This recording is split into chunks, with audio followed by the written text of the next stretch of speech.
The tradition of the Christmas shopping season starting the day after Thanksgiving likely harkens back to Thanksgiving Day parades, which, starting around the 1930s, traditionally had an appearance by Santa Claus at the end. The first use of the term Black Friday to refer to that shopping day, the day after Thanksgiving, was actually in an industrial journal in 1951, and it was referring to the number of employees who would call off sick that day in order to go shopping. The term didn't really become popular in the United States until the 1980s, when retailers preferred a friendlier story, which said that retailers tend to operate at a debt until the Christmas shopping season. And so Black Friday represents the day when they move from red ink, means they're losing money, to black ink, meaning they're making profit. According to a household survey in 2018, consumers who added debt during the Christmas season added an average of $1,230. Almost all of that was placed on credit cards. Money lending is one of the world's oldest professions. Probably goes back to the beginning of society, that someone would lend you goods or grain or some form of currency in exchange for interest. In fact, some of the earliest written laws deal with debt and interest. But the idea of a single piece of plastic that could be used to borrow and purchase almost everywhere took a long time to develop. On this Black Friday, the history of the credit card deserves to be remembered. 5,000 years ago, Mesopotamian civilizations were among the first to think of using a valueless physical object to take the place of large sums of cash. In Babylon's trade with the Harappan civilization, archaeologists have found clay tablets with each civilization's marks, meant as promises that saved everyone from having to mint the huge amount of coin that would have had to have changed hands. In these ancient civilizations, and up into the modern era, one of the most common uses for credit was in loans of seeds that could be repaid with interest after the harvest. Until the 19th century, most debt and credit was established as an agreement between a single lender and a lendee. For the average person, banks were often not involved. The deals were between individuals and did not necessarily involve strict payment schedules. Some of these were tabs, which were settled informally, and of course there were always money lenders, often unscrupulous, promising easy funds to cash-strapped farmers and businessmen, accompanied by high interest rates. The use of larger loans developed for the super wealthy and for businesses that would be backed by banks, but these were usually agreements that were made individually and usually for a fixed amount. The money could be used for a specific purpose, but it wasn't like a credit line that could be used anywhere for anything. The earliest modern predecessor to the credit card in the United States was a charge coin, first introduced in the 1860s. Charge coins were made of celluloid or metal and ranged in design from the simple to the detailed and ostentatious. They usually had some kind of a message on them, the name of a particular store and a number linked to the customer's account. These coins were distributed by a department store, or taxi service, or other business, and were usually only usable at a single location. Holders of the coin would show it to the cashiers at purchase, and they would check it against a paper ledger that would tell them if the account was up to date. These kinds of accounts usually needed to be paid off in full at the end of the month. If they weren't, debt collectors would go to the customer's house and repossess whatever it was that hadn't been paid for. By 1885, in addition to the charge coins, there were paper slips that served a similar purpose. These paper cards had a signature and were accepted only at a particular location, like the coins, although sometimes they might be accepted at competitors as well. If a person traveled, the card was useless, but to local businesses, this was a positive, as it encouraged loyalty to their store. After the turn of the century, growing prosperity in the United States was putting more expensive purchases within reach, and more stores were extending credit to more people. By 1914, department stores all over the country offered credit to their customers. Western Union offered select customers metal plates that allowed them to defer payment. Gas companies like Texaco followed suit in the 20s and 30s, with the growth of automobiles, offering cards that could be used to finance gas and car repairs at their stations. Their item of choice was a playing card-sized piece of paper, which helped to standardize the size of the credit cards in use today. In the late 1920s, a New York company introduced the charge-up plate, a small metal plate that looked like a dog tag, which often came with a leather cover. The plates would have identifying information embossed on one side, such as the user's name and address. Slipped into the back was a piece of paper that would be signed. When a customer made a purchase, the store could make an imprint of the card, helping to simplify bookkeeping. Charge-up cards remained in use until the 1950s, given to customers by large retailers like department stores. Sometimes a store even kept the card on hand, only imprinting it when the customer made a purchase. Networks for these kinds of cards grew out of deals between local businesses who agreed to accept each other's plates. A large network of New York department stores, including Bloomingdale's and Gimbel's, joined together in 1948. In 1936, airlines got into the credit business with the introduction of an air travel card. Conceived initially by American Airlines and the Air Transport Association, the air travel card provided business flyers with the ability to sign a receipt for a ticket and then pay for the tickets later. It also gave them a 15% discount on one-way tickets.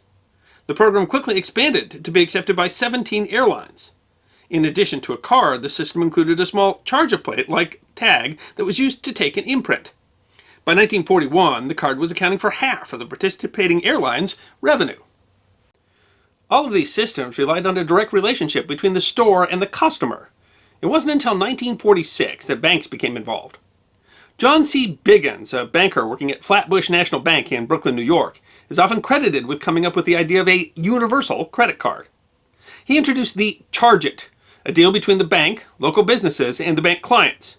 When customers paid with a Charge It card, the business would bill the bank, which would in turn collect the money from the customer. The basic rules for the modern credit card system were born. The Charge It card usually worked with the businesses that were within a few blocks of the bank, but banks all over the country started to follow suit, extending credit to their loyal customers by working with all the most popular stores in their area. In 1949, Frank McNamara was having dinner in New York. When it came time to pay the bill, he realized he had forgotten his wallet. Fortunately for him, his wife was able to pay for the meal, but it was apparently the spark for a bigger idea. In 1950, McNamara and his partner Ralph Schneider put together their idea for the Diners Club. Customers would pay a $3 subscription fee to get a Diners Club card, which would be accepted at its inception at 28 restaurants and 2 hotels in New York. In its first year, 10,000 of New York's elite joined the program. Alfred Bloomingdale, grandson of the founder of Bloomingdale's, started Dine Inside the same year in Los Angeles, a similar program. Later that year, the groups met and merged, with Bloomingdale becoming vice president. The card was immensely popular, becoming accepted in Canada, Cuba, and Mexico in 1953 and reaching 1 million members by 1959. Bloomingdale predicted that the day will come when the plastic card will make money obsolete. As early as the 1930s, some department stores had introduced revolving credit, meaning that the bills did not have to be paid in full, but could be paid in installments over several months. In 1947, William Gorman instituted the concept at the L. Bamberger & Company department store, allowing customers to finance smaller purchases, such as clothing, over a 6-month period with a 1% interest. The total had to be covered in 6 months because Gorman thought that it was psychologically unsound to continue paying for an item after it had worn out. In 1958, the Bank of America introduced the BankAmericard, which would become Visa in California, as the first general-purpose credit card accepted at more than just restaurants. They started the program with a splash. They mailed out 60,000 already activated credit cards to Fresno, California customers. Within 10 months, the Fresno drop had spread across the state, and more than 1 million of the cards had been mailed out. Though the inevitable fraud cost the company millions, the stunt was a success.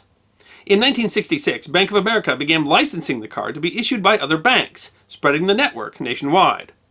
A merger in the 1970s resulted in the creation of Visa in 1976. Competitors proliferated. American Express introduced the first plastic cards in 1959, replacing cardboard and celluloid. The Interbank Card Association formed in 1966, later rebranding as MasterCharge and finally MasterCard. But while people could now carry the cards, they were incredibly vulnerable to fraud. Cards had raised numbers, which were imprinted onto carbon sheets using a zip-zap or knuckle-buster machine that would run over the card.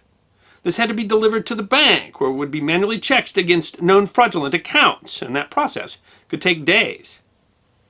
In the 1960s, IBM employee Forrest Perry is credited with attaching a magnetic strip to CIA identity cards, and IBM quickly developed the technology, simultaneously creating the magnetic strip for cards and shortly the automatic teller machine, which allowed customers to remotely access their funds from a bank.